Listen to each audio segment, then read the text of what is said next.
Hey everyone, welcome back to English in Real Life. I'm Sarah. And I'm Mark. We are so happy you're here with us today. You know Mark, I was at a networking event last week and I met this guy from Japan. He'd been learning English for years, but when he introduced himself, it was so awkward. Oh no, what happened? He just said, "Hello, my name is Takeshi. I am from Japan. I am an engineer." And then, silence. That's the classic textbook introduction. It's grammatically correct, but it sounds like a robot, right? Exactly. So today, we're going to teach you how to introduce yourself like a native English speaker. We'll cover everything from casual introductions at parties to professional situations at work. You'll learn natural phrases, common mistakes, and the secrets that make you sound confident and authentic. Whether you're meeting someone at a coffee shop, a job interview, or a business conference, by the end of this episode, you'll know exactly what to say. So get ready to sound more natural, more confident, and more like a native speaker. Let's dive in. All right, Sarah, let's start with the basics. What's wrong with the classic "my name is" introduction? Great question. There's nothing wrong with it grammatically. But native speakers almost never say, "my name is," in casual situations. Really? What do they say instead? We usually say, "I'm Sarah," or "Hey, I'm Sarah."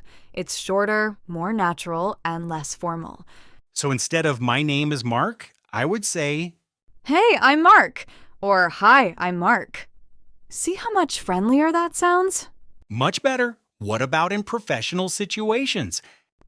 In formal settings, like a job interview or business meeting, you can say "I'm" or sometimes "my name's" with a contraction. For example, "My name's Sarah Johnson, and I'm here for the marketing position." But never the full "my name is" in casual situations. Correct. Save that for very formal introductions or official documents. Okay, so what comes after your name? This is where it gets interesting. Most learners make a huge mistake here. What's the mistake? They immediately start listing facts. "I am from Spain. I am 25 years old. I am a student." It sounds like you're reading your passport. That's so true. So what should you do instead? Think about the context and the relationship. Are you at a party, a networking event, a first day at work?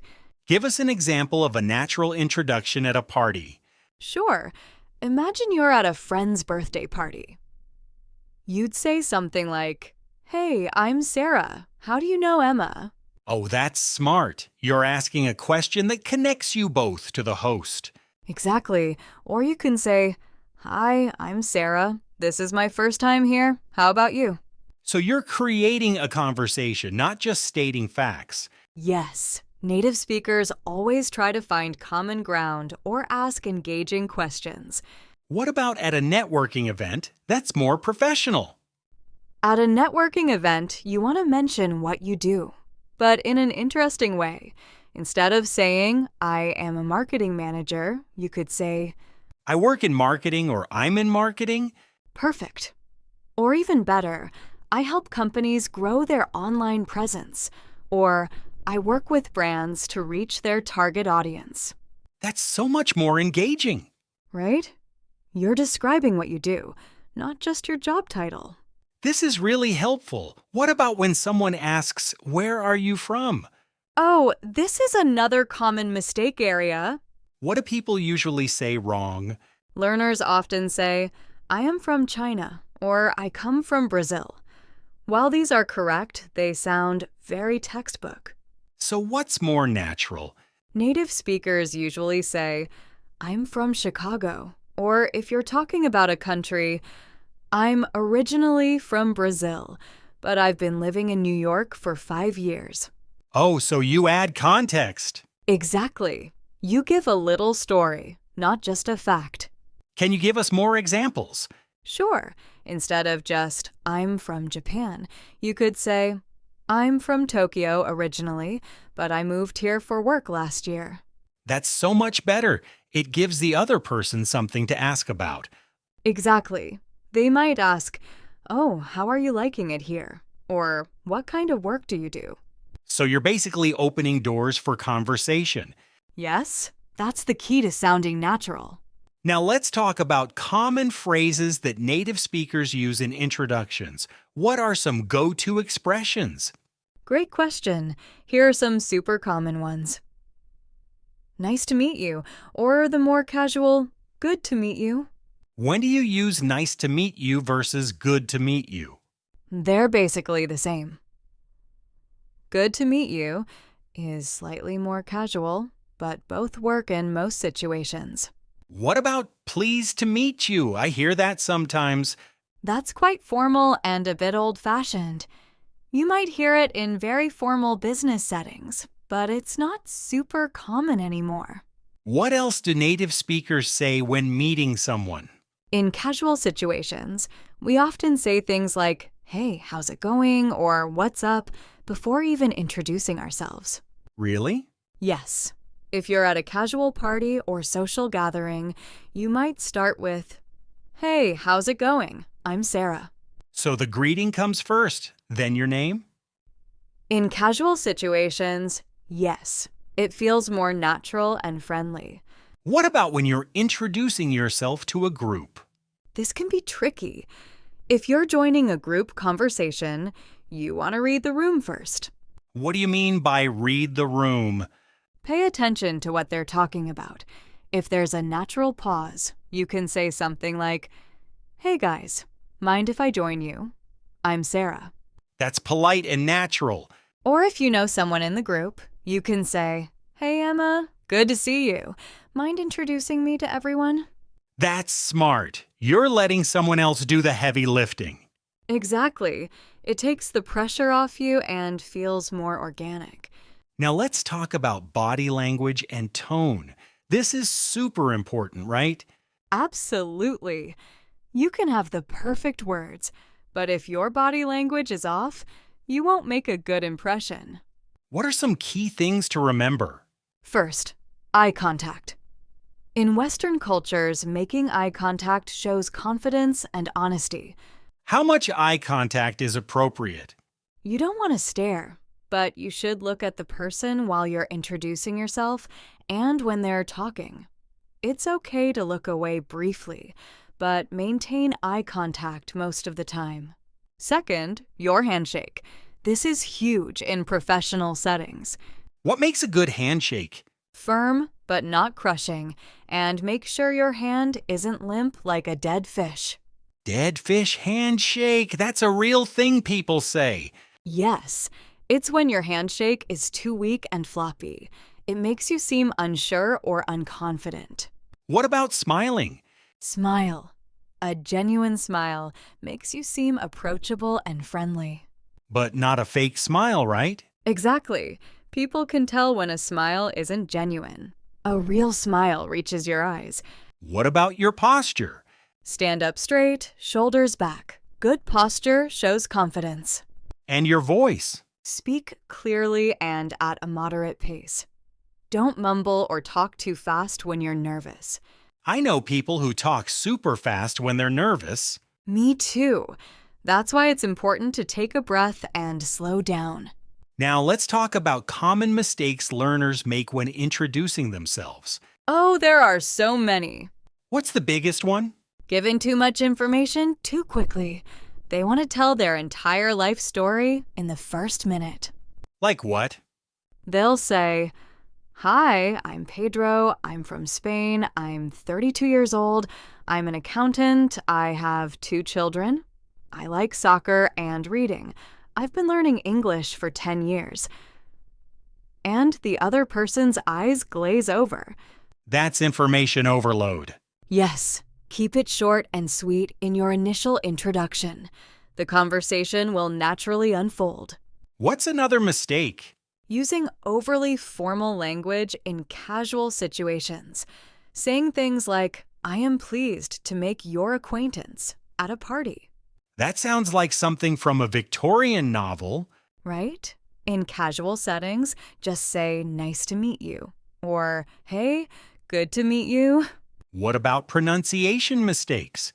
Well, that's important. Practice saying your own name clearly, especially if it's unusual for English speakers. Should you help people with pronunciation? Absolutely. You can say, "My name is Xiomara." It's pronounced Xiomara. People appreciate the help. What if someone mispronounces your name? Politely correct them.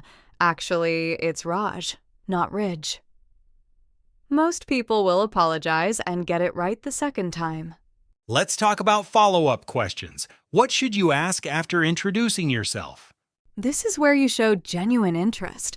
Instead of just talking about yourself, ask about them. What are some good questions? What brings you here? Is perfect for parties or networking events. What do you do? Works for professional settings. How do you know? At social gatherings. Those are all natural conversation starters. And here's a pro tip. Listen to their answer and ask a follow-up question about it. Can you give an example? Sure, they say, "I'm a graphic designer." You respond, "Oh, cool. What kind of projects do you work on?" So you're showing you're actually listening. Exactly. It's not just about introducing yourself, it's about creating a genuine connection. What about ending an introduction conversation? This is awkward for a lot of people. How do you exit gracefully? You can say things like, "It was really nice meeting you. I'm going to grab a drink, but let's chat later." Or, "Great talking to you.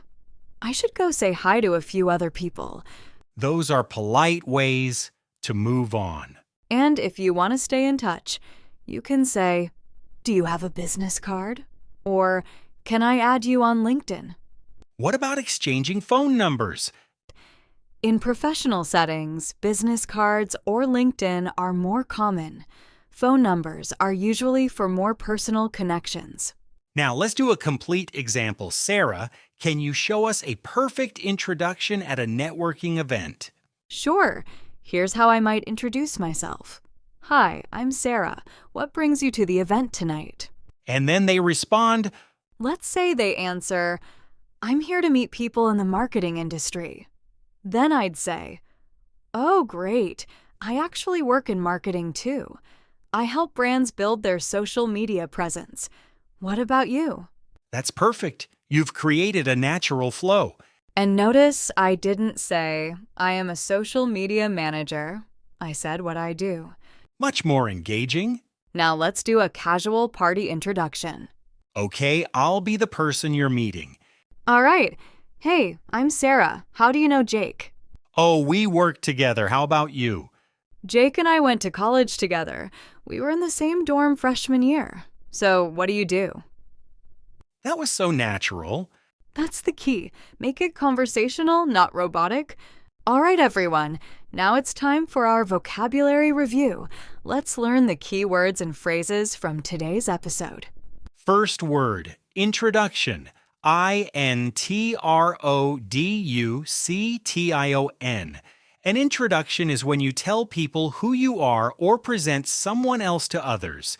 For example, I made a quick introduction and then we started talking. Another example, can you do the introductions? I don't know everyone here. Second word, networking. networking. Networking is the act of meeting people to make professional or social connections. For example, I go to networking events to meet people in my industry. Another example, networking is essential for career growth. Third word, awkward. awkward. Awkward means uncomfortable or embarrassing, especially in social situations. For example, there was an awkward silence after I introduced myself. Another example, I felt awkward because I forgot his name. Fourth word, impression. impression. An impression is the effect or feeling you give to others, especially when meeting for the first time. For example, first impressions are really important in job interviews. Another example, she made a great impression at the party. Fifth word, connection. C-O-N-N-E-C-T-I-O-N. A connection is a relationship or link between people. For example, I made a great connection at the conference yesterday. Another example, building connections is important for your career. Now, two simpler but essential words. First, confident. C-O-N-F-I-D-E-N-T. Confident means feeling sure of yourself and your abilities. For example, she sounded very confident when she introduced herself. Another example, I need to be more confident in social situations. Second word, casual. C-A-S-U-A-L. Casual means relaxed and informal, not serious or official. For example, the party was very casual, so I wore jeans. Another example, in casual conversations, you don't need to be so formal. And now, 3 essential phrases for introductions. First phrase, break the ice. This means to do or say something to make people feel more comfortable in a social situation. For example, I told a joke to break the ice when I met them. Another example, asking about the weather is a common way to break the ice.